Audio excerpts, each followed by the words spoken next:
Meu nome é Helena, tenho 34 anos, e o dia em que meu próprio irmão tentou me expulsar da casa onde cresci, começou com ele em pé na sala, do lado da esposa dele, apontando o dedo na minha cara. De hoje em diante, essa casa é minha. Você vai morar no quartinho dos fundos e agradecer. Carlos anunciou na frente da Patrícia, minha cunhada, que sorria com aquela expressão de vitória que eu tinha aprendido a odiar nos últimos 5 anos. Eu respirei fundo, senti meu coração acelerar, mas não respondi. Apenas olhei nos olhos dele e pensei, você ainda não sabe do que eu sei. Na manhã seguinte, quando ele foi ao cartório assinar a transferência da casa que tinha certeza que era dele por direito, meu irmão ficou pálido, começou a berrar e descobriu que nossa mãe tinha deixado tudo muito diferente do que ele imaginava. O que ele não sabia é que eu tinha na minha bolsa uma cópia autenticada do testamento real, aquele que mamãe fez 3 meses antes de morrer, quando ainda estava lúcida e cansada de ser manipulada. Quando éramos crianças,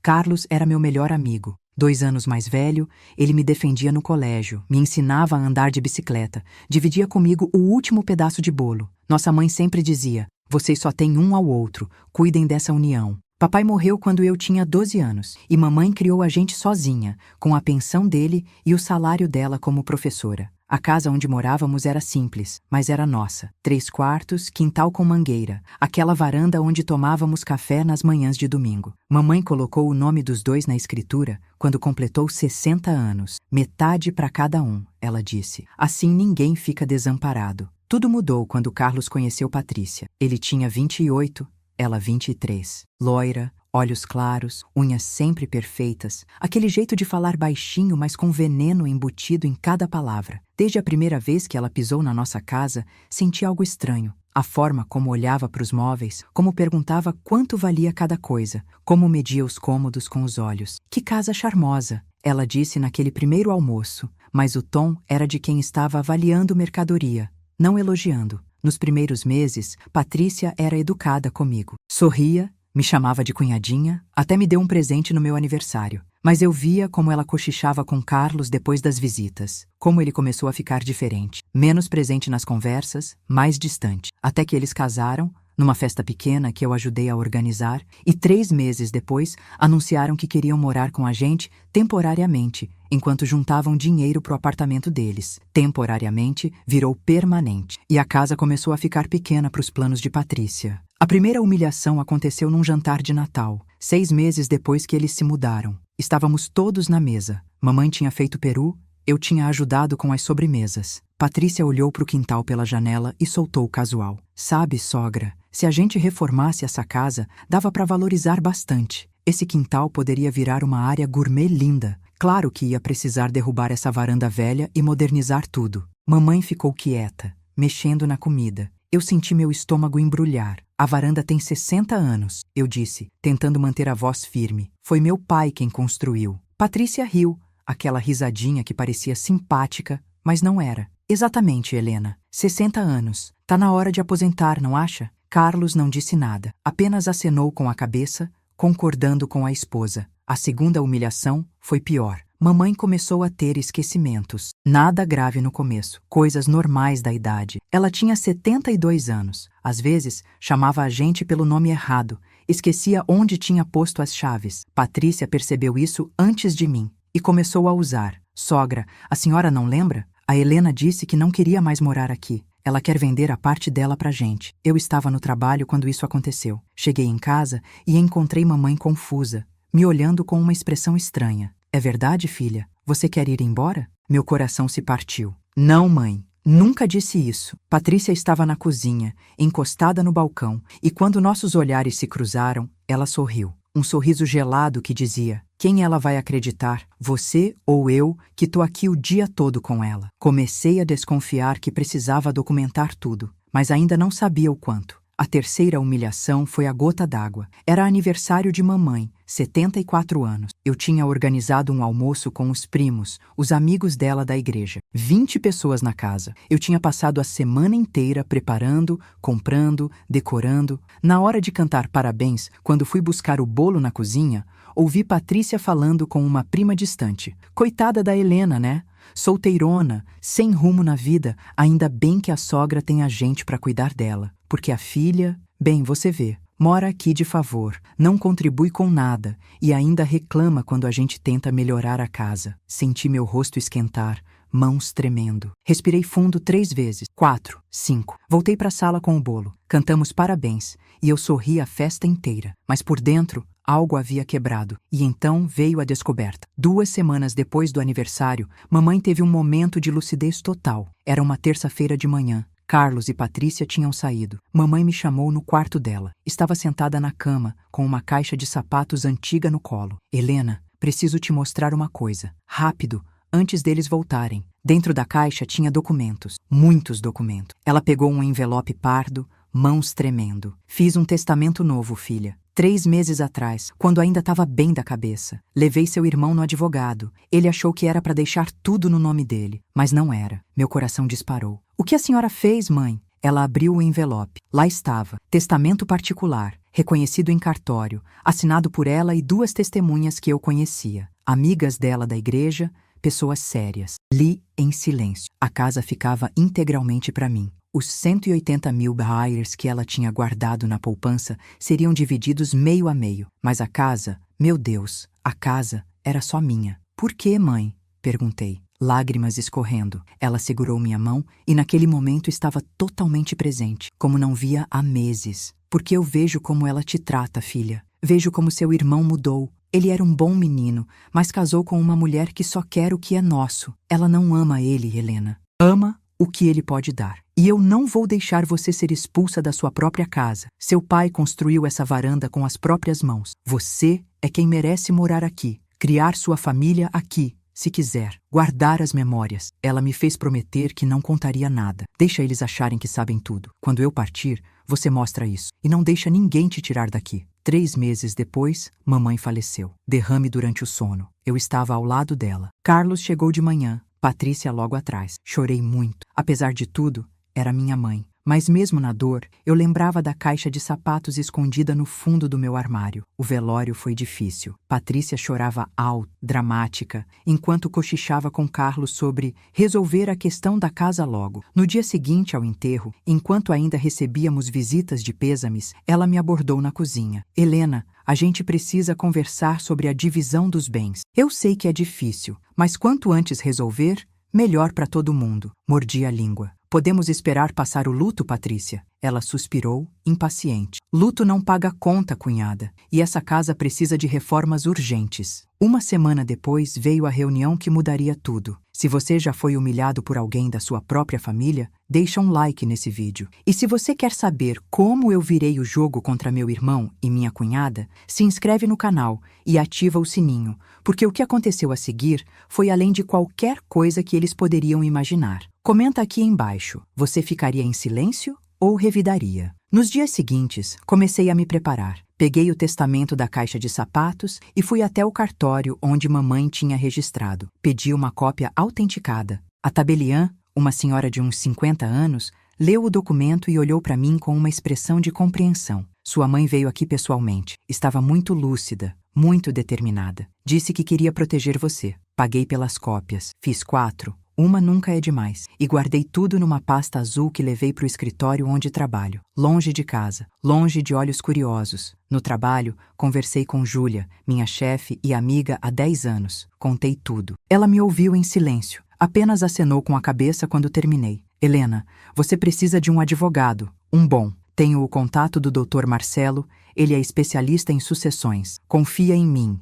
Liga para ele hoje. Liguei. Marquei para 2 dias depois. Quando entrei no escritório dele, um sobrado reformado no centro da cidade, senti um misto de nervosismo e determinação. Dr. Marcelo tinha uns 60 anos, cabelos grisalhos, óculos de grau e aquele jeito calmo de quem já viu de tudo. Mostrei o testamento. Ele leu devagar, fez algumas anotações. Esse documento é válido e tem força legal. Sua mãe seguiu todos os trâmites corretos. 2 testemunhas idôneas, firma reconhecida, sem vícios formais. Você tem um caso sólido. Respirei aliviada. O que eu faço? Ele se recostou na cadeira. Por enquanto, nada. Deixe seu irmão acreditar que está no controle. Quanto mais confiante ele ficar, maior será a queda. E quando ele tentar fazer algum movimento legal, aí você apresenta o testamento, no momento certo. Voltei para casa com uma sensação estranha de poder. Pela primeira vez em anos, eu tinha algo que eles não sabiam. algo que mudaria tudo. Enquanto isso, Carlos e Patrícia agiam como donos, literalmente. Começaram a fazer planos de reforma sem me consultar.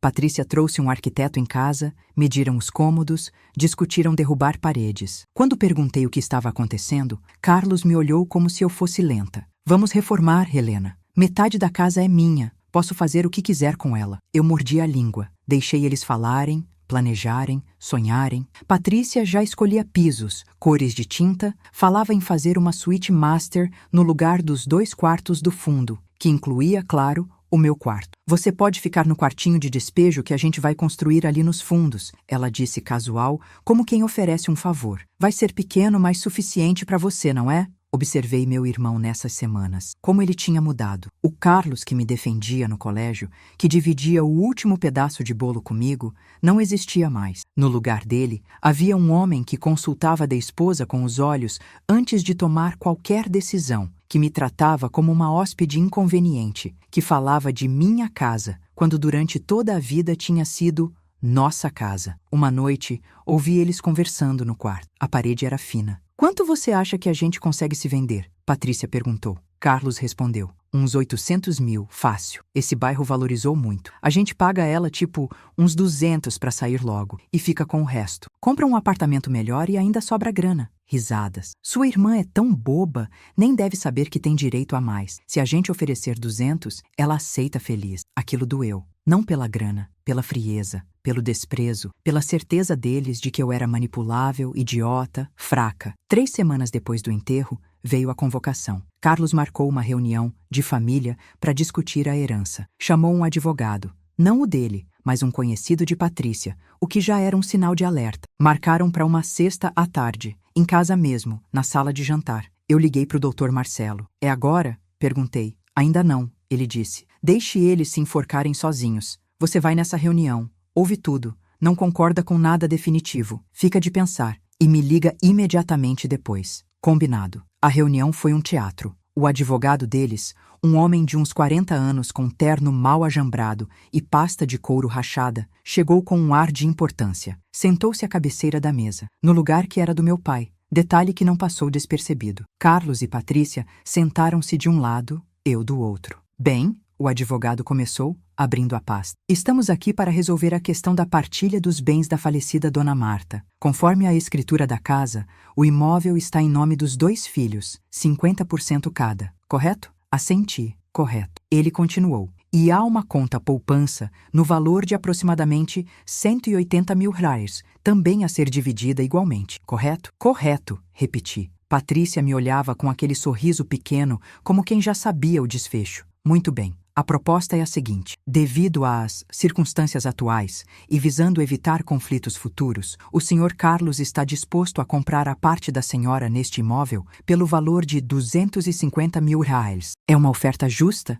considerando o estado da casa e os custos de reforma necessários. Fiz uma pausa. Tempo presente, respiração controlada. E se eu não quiser vender? Carlos se inclinou para frente. Helena, seja razoável. Você não tem condição de manter essa casa sozinha. Eu vou morar aqui com a Patrícia, a gente vai reformar, valorizar, é melhor para todo mundo assim. O advogado acrescentou. A senhora pode, é claro, recusar, mas nesse caso teríamos que partir para uma ação de divisão de imóvel, que é longa, cara, e desgastante, e no final, provavelmente a casa seria leiloada e vocês dividiriam o valor. Ninguém ganha com isso. Fingi pensar. Deixei o silêncio pesar. Preciso de um tempo para avaliar. Patrícia bufou. Avaliar o quê, Helena? É uma oferta mais que justa. Mantive a voz calma. É uma decisão importante. Não vou decidir agora. O advogado suspirou, guardou os papéis. A senhora tem 1 semana. Depois disso, meu cliente vai prosseguir com as medidas legais cabíveis. Saíram da reunião visivelmente frustrados. Eu fiquei na sala sozinha, ouvindo Carlos e Patrícia discutirem na cozinha. Ela vai aceitar, Patrícia disse. É só uma questão de tempo. Ela não tem escolha. Liguei para o Dr. Marcelo 10 minutos depois. Contei tudo. Ele riu.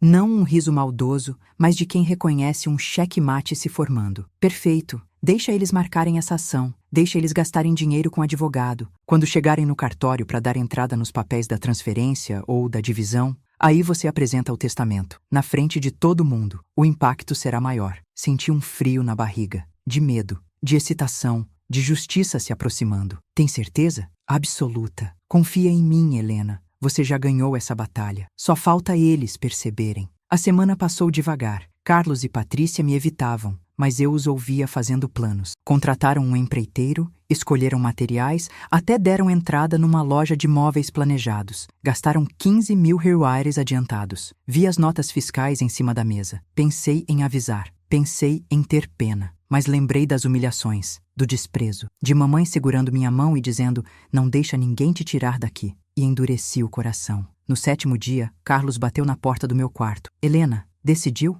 Olhei para ele. Meu irmão, que um dia foi meu melhor amigo. Não vou vender. Ele fechou a cara. Então você me deixa sem escolha. Segunda-feira eu vou ao cartório dar entrada na ação de divisão. E vou pedir para você sair da casa até a resolução do processo. Você está impossibilitando a reforma. Está criando ambiente hostil. Qualquer juiz vai concordar. Respirei fundo. Faça o que você achar que deve fazer, Carlos. Ele saiu batendo a porta. Segunda-feira de manhã, eu liguei pro Dr. Marcelo. Eles vão ao cartório hoje. Eu vou junto? Não. Deixa eles irem sozinhos. Eu já entrei em contato com a Tabelian. Ela sabe do testamento. Quando eles chegarem lá, vão ter uma surpresa. Você fica em casa, aguarda a ligação e se prepara pro show. Desliguei e esperei. Arrumei minha bolsa com as cópias do testamento. Vesti uma roupa simples, mas digna. Calcei sapatos confortáveis. Não sabia exatamente o que ia acontecer, mas sabia que minha vida estava prestes a mudar. Eram 10h15 da manhã, quando meu celular tocou. Número desconhecido. Atendi. Era a Tabelian. Dona Helena, seu irmão está aqui. Ele... Bem, acho melhor a senhora vir. Agora. Peguei a bolsa e saí. O cartório ficava a 15 minutos de casa. Caminhei devagar, sentindo o sol da manhã no rosto, o vento nos cabelos. Quando cheguei, vi Carlos do lado de fora, no celular, gritando com alguém, provavelmente Patrícia. Ele estava vermelho, suado, nervoso, me viu e desligou na hora. O que você fez? Ele berrou, vindo na minha direção. O que eu fiz? Repeti, calma. Não fiz nada, Carlos. Apenas vim ao cartório, como você. Ele apontou o dedo na minha cara. Você sabia, você sempre soube, aquela velha manipuladora te contou. Senti raiva, pela primeira vez, raiva pura. Não fala assim da nossa mãe. Ela te deu a casa inteira, como se eu não fosse filho dela também. Respirei fundo. Entra comigo, vamos resolver isso direito. Dentro do cartório, a Tabelian nos esperava numa sala reservada. Ela tinha o testamento aberto na mesa. Carlos sentou-se pesadamente, parecia ter envelhecido 10 anos. É verdade então, ele disse, voz quebrada. Mamãe te deixou tudo. A Tabelian se manifestou. Não tudo, Sr. Carlos. Conforme o testamento, a casa fica integralmente com a Sra. Helena. Os 180 mil reais da poupança são divididos igualmente entre os dois. 90 mil para cada um. Carlos deu uma risada amarga. 90 mil. Depois de tudo que eu fiz por ela. Todas as vezes que levei ela no médico, paguei remédio, cuidei quando estava doente. Olhei para ele. Você fez tudo isso, Carlos. É verdade. Mas você também deixou sua esposa me humilhar. Deixou ela falar mal de mim para as minhas costas. Deixou ela planejar me expulsar da minha própria casa. Mamãe viu tudo e tomou uma decisão. Ele me encarou. Você podia ter me avisado. Como? Você ia acreditar em mim? Ou ia acreditar na Patrícia que ia dizer que eu estava mentindo, manipulando, inventando? Silêncio, porque ele sabia. Sabia que eu estava certa. A Tabelian explicou os próximos passos. O testamento seria homologado em juízo, processo simples já que não havia contestação possível. Estava tudo registrado, testemunhado, legal. A casa passaria integralmente para o meu nome em cerca de 60 dias. O dinheiro da poupança seria liberado assim que o espólio fosse resolvido. Carlos teria que sair da casa. Ele tinha 30 dias. 30 dias? Ele repetiu, incrédulo. Para onde eu vou? A Tabelian foi pragmática. Isso não é mais questão do cartório, senhor. A casa pertence à sua irmã. Ela pode, se quiser, permitir que o senhor permaneça, mas é uma decisão dela. Todos os olhos se voltaram para mim. Pensei em tudo, nas brincadeiras de infância, em Carlos me ensinando matemática quando eu reprovei na 5ª série, em Patrícia humilhando mamãe, em Carlos concordando, sempre concordando. Pensei em dignidade, em limites, em recomeços. Você pode ficar os 30 dias. Depois disso, quero a casa vazia. Você e Patrícia podem levar os móveis que vocês compraram, mas o resto fica. E espero que use esse tempo para pensar em quem você virou, Carlos, porque o irmão que eu conhecia nunca teria feito isso comigo. Saímos do cartório em silêncio. Ele pro lado dele, eu pro meu. Quando cheguei em casa, Patrícia estava na sala esperando. Pelo visto, Carlos já tinha ligado para ela. Você é uma cobra. Ela cuspiu assim que entrei. Fingiu que não sabia de nada. Deixou a gente gastar dinheiro, fazer planos e o tempo todo tinha aquele testamento guardado. Coloquei a bolsa no sofá. Eu não fingi nada, Patrícia. Vocês assumiram. Assumiram que a casa era de vocês. Assumiram que eu ia aceitar qualquer migalha. Assumiram que podiam me tratar como lixo e eu ia ficar quieta. Vocês erraram. Ela deu um passo na minha direção. Nós vamos contestar isso. Vamos provar que aquela velha estava senil, que você manipulou ela, que... Pode tentar. Eu a interrompi, e minha voz saiu mais firme do que eu esperava. Mas o testamento foi feito quando mamãe estava lúcida, com testemunhas, reconhecido em cartório. Qualquer advogado decente vai te dizer que você não tem caso. E se tentar me processar por algo que não fiz, eu processo você de volta por difamação. Então escolhe bem teus próximos passos. Nos dias seguintes, a casa virou um campo de batalha silencioso. Carlos mal falava comigo. Patrícia me fuzilava com os olhos sempre que cruzávamos no corredor. Mas eu não recuei. Segui minha rotina. Trabalhei, voltei para casa, jantei sozinha, dormi e esperei. Uma semana depois, veio a reviravolta que nem eu esperava. Tia Beatriz, irmã mais nova da minha mãe, me ligou. Helena, preciso te contar uma coisa. Tua mãe me pediu segredo, mas agora que ela se foi, acho que você tem o direito de saber. Meu coração acelerou. O quê, tia? Ela suspirou. 3 meses antes de morrer, tua mãe descobriu que a Patrícia tentou convencê-la a fazer um testamento deixando tudo pro Carlos. Levou ela num advogado amigo dela, apresentou papéis prontos, disse que era só assinar, mas tua mãe desconfiou, não assinou e me ligou. Eu orientei ela a procurar o próprio advogado, fazer as coisas do jeito certo. Foi assim que ela fez aquele testamento te favorecendo. Não foi só porque ela te amava mais, Helena. Foi porque ela descobriu que estavam tentando enganar ela. Senti o chão sumir. Tem prova disso? Tenho. Tua mãe gravou a conversa com a Patrícia. Me deu o áudio. Tá comigo ainda. Pedi pra tia vir em casa. Ela chegou no dia seguinte com um pendrive. Conectamos no notebook. E lá estava. A voz da minha mãe, mais fraca, mais clara. E a voz de Patrícia, doce, convincente, venenosa. Sogra, a senhora não quer que seus filhos briguem depois que a senhora partir, né? Então o melhor é deixar tudo certinho. Olha aqui. Já trouxe o papel. É só a senhora assinar. Deixa tudo pro Carlos, que é o homem da família, e ele cuida da Helena depois. Assim fica mais simples, sem briga, sem confusão. Mamãe respondia, mas e a Helena? Ela não merece a parte dela? Patrícia, merece, claro, mas ela é mulher, não entende dessas coisas. É melhor deixar com o Carlos que ele administra e divide certinho depois. Confia em mim, sogra. É pro bem de todo mundo. Ouvi o áudio 3 vezes, cada vez ficava mais revoltada. Tia Beatriz me abraçou. Tua mãe era esperta, filha. Ela viu a cobra que o filho dela tinha casado e te protegeu. Copiei o áudio, guardei em 3 lugares diferentes e esperei o momento certo. Esse momento chegou quando Patrícia cometeu um erro fatal. 2 semanas depois da revelação do testamento, ela espalhou para a família inteira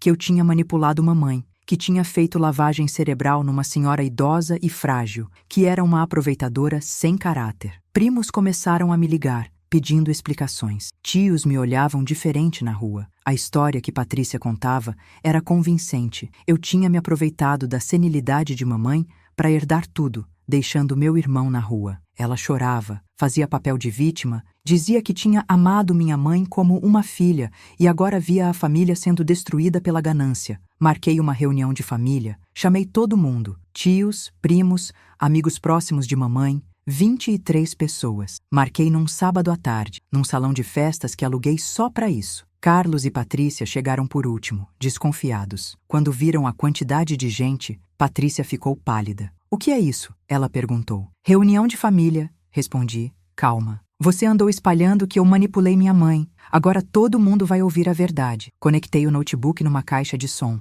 Dei play no áudio. A sala inteira ficou em silêncio. Quando terminou, coloquei para tocar de novo, e de novo, 3 vezes. Deixei as palavras de Patrícia ecoarem. Ela é mulher, não entende dessas coisas. Deixa tudo pro Carlos que ele administra. Confia em mim, sogra. Quando terminei, olhei para ela. Patrícia estava branca, mãos tremendo. Carlos olhava para o chão. Isso é mentira, ela tentou, voz fraca. É montagem. É. Tia Beatriz estava presente quando mamãe gravou isso. Eu a cortei. E o arquivo tem data, hora, metadados. Pode mandar para quantos peritos você quiser. É real. Tia Beatriz se levantou. Eu vi a Marta gravar. Eu aconselhei ela a fazer isso. E eu guardei essa gravação como ela me pediu, para caso um dia a Helena precisasse se defender. Como agora. A sala explodiu em conversas. Primos questionando Patrícia. Tios olhando para Carlos com decepção. Amigos de mamãe balançando a cabeça, alguns chorando. Patrícia tentou sair, mas uma prima bloqueou a porta. Não,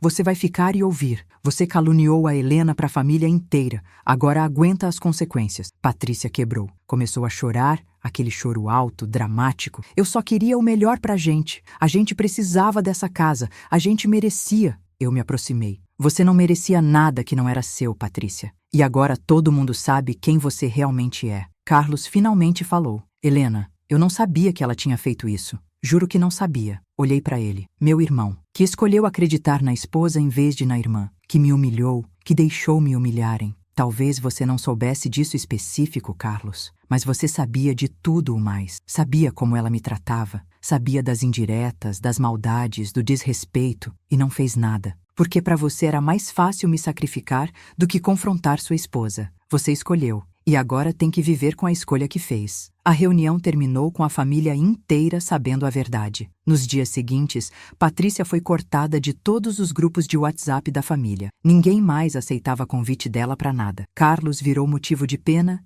e desaprovação. Nos churrascos, nas festas, era sempre a mesma história. Aquele que deixou a mulher manipular ele e tentar roubar a irmã. A reputação deles estava destruída. E então veio a segunda reviravolta, a que nem eu esperava. 15 dias antes de completar o prazo para eles saírem da casa, recebi uma ligação de um número estranho. Era uma mulher chamada Fernanda. Ela se identificou como ex-namorada de um primo de Patrícia. Eu vi o que está acontecendo, ela disse, e acho que você precisa saber de uma coisa. A Patrícia, ela fez isso antes, com a própria avó dela. Conveniente a velha a mudar o testamento, tentou ficar com tudo. Só que os irmãos dela descobriram a tempo e reverteram. Ela foi expulsa da família por isso. Tem até um processo rolando. Meu sangue gelou. Como você sabe disso? Porque eu estava lá. Eu era amiga da família. Vi tudo acontecer. E quando vi seu nome nas redes sociais, ligado a essa história, eu soube que ela tinha feito de novo. Ela é uma golpista, Helena. Casa com homens que têm patrimônio familiar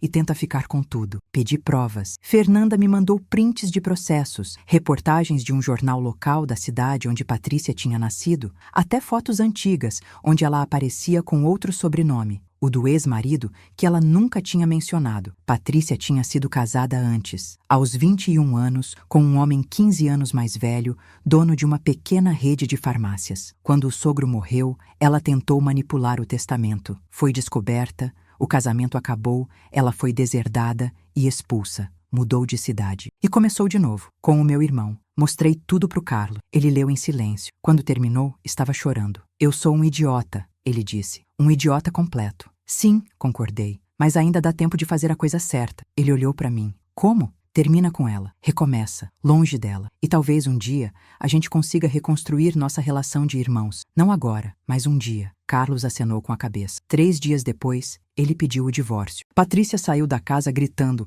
jurando vingança, ameaçando processar todo mundo. Mas era só barulho. Sem dinheiro, sem apoio, sem ninguém acreditando mais nela, ela não tinha poder algum. Foi morar com uma prima em outra cidade. Nunca mais tive notícias. Carlos saiu da casa no prazo. Foi morar num apartamento pequeno, alugado, do outro lado da cidade. Começou terapia. Me mandava mensagens de vez em quando, sempre pedindo desculpas, sempre dizendo que estava tentando ser um homem melhor. Eu respondia. Não com carinho, ainda não, mas respondia, porque no fundo, apesar de tudo, ele ainda era meu irmão. E talvez, com muito tempo e muito trabalho, pudéssemos curar o que foi quebrado. Hoje, 2 anos depois, moro sozinha na casa. Reformei a varanda que meu pai construiu. Não derrubei, reformei. Plantei flores no quintal, pintei as paredes de cores que eu gosto. Fiz dela realmente minha. Carlos vem me visitar uma vez por mês. Tomamos café na varanda, conversamos sobre amenidades, evitamos falar do passado. É um processo lento, mas é um processo. Vendi metade da poupança e investi em mim. fiz um curso, mudei de emprego, consegui uma promoção, conheci alguém.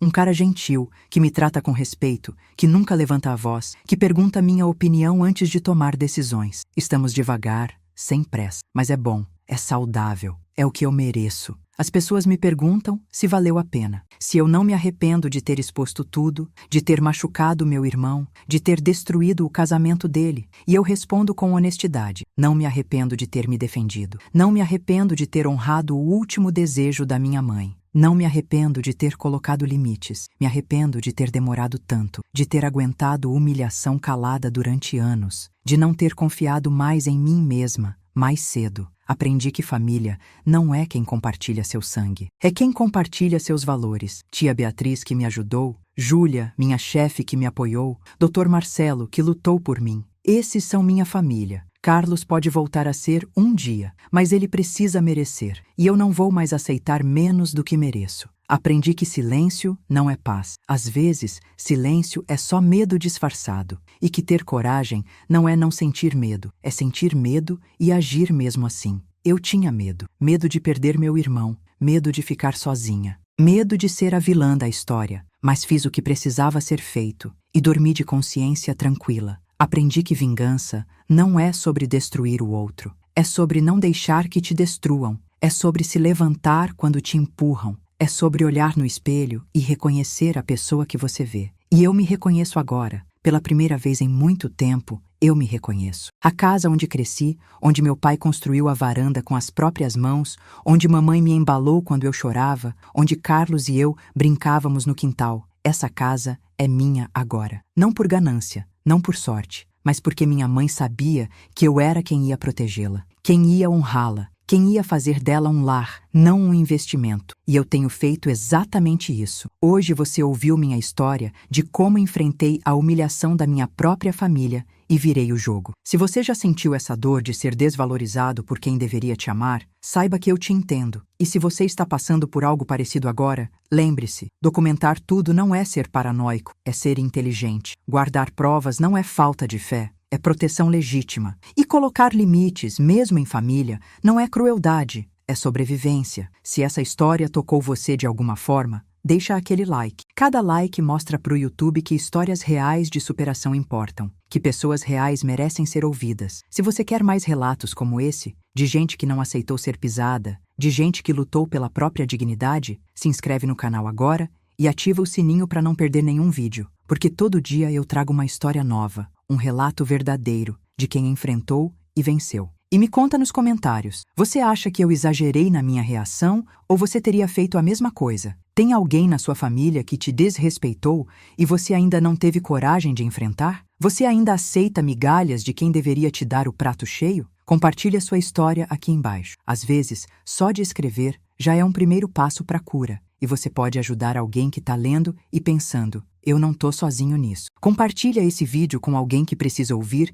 que está tudo bem colocar limites, mesmo que seja com família. Que está tudo bem escolher você mesmo. Que está tudo bem não aceitar desrespeito só porque vem de alguém que compartilha seu sobrenome. Você pode estar ajudando alguém a encontrar a força que precisa, a coragem que está escondida lá no fundo, esperando o momento certo para sair. No próximo vídeo, eu vou contar a história da Mariana, que descobriu que o marido e a sogra estavam desviando o salário dela para uma conta secreta, e como ela reverteu isso de uma forma que você não vai acreditar. Você não vai querer perder. Obrigada por ter ficado até aqui. De coração, sua presença importa, seu like importa, seu comentário importa, você importa. E se você tirar só uma coisa desse vídeo, que seja essa: você merece respeito, sempre, de todo mundo, principalmente de quem diz que te ama. Até o próximo relato. E lembra, quem te humilha não te ama, quem te ama te levanta.